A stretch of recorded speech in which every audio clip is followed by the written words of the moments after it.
The topic that I'm talking about is the 2D transient heat conduction in a circular fin tube heat exchanger. Here is an outline of what I'm gonna talk about. An extended surface is a solid within which heat transfer by conduction is assumed to be one-dimensional, while heat is also transferred by conduction from the surface in a direction transfers to that of conduction. Using these heat exchangers are specifically beneficial when H is small, that is when gases are flowing outside the system. In this study, we are reviewing a circular fin tube heat exchanger while we have the liquid flow inside the tube or a heater inside the tube in order to heat the gas.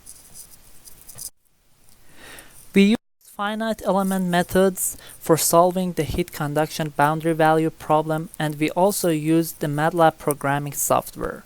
In the study, we analyzed the effect of changing different variables on heat conduction. You can see these variables here.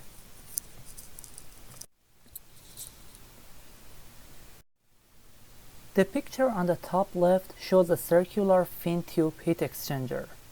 For simplicity, we cut it lengthwise and unwrap it into a flat sheet. Since this new geometry is symmetric, we can take the one fin and its base as the boundary of our desired system.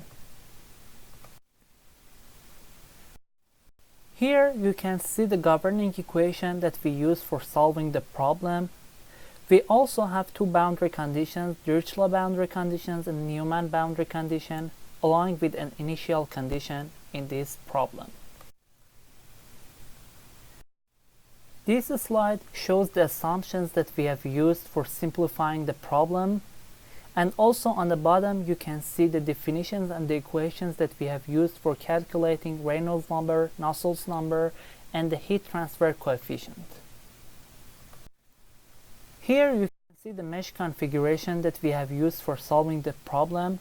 However, the fin height can change based on the problem that we are working on. For finding the elemental matrices, we start with our governing equation, and then we discretize the problem in time using the implicit method because it converts faster. After that, we derive the weak form and integrate it, and finally, we do the weak form discretization. So here you can see our matrix equation and our elemental matrices. Now we are gonna go quickly over some of the results. Here we have compared the steady-state solution with the transient solution. If we look at the transient solution, we see that we are developing the high temperature profile by passing the time, and the transient solution gets similar to the steady-state solution as we go on during the time. We have also analyzed the results using two different flowing gases, air and helium, which have different thermal conductivity constant and heat transfer coefficients. As you can see, for air, we have lower thermal conductivity constant and heat transfer coefficient, which would lead to less heat transfer with the environment. So the fin temperature increases faster. You can see this effect in the movies here. Thanks for watching and listening.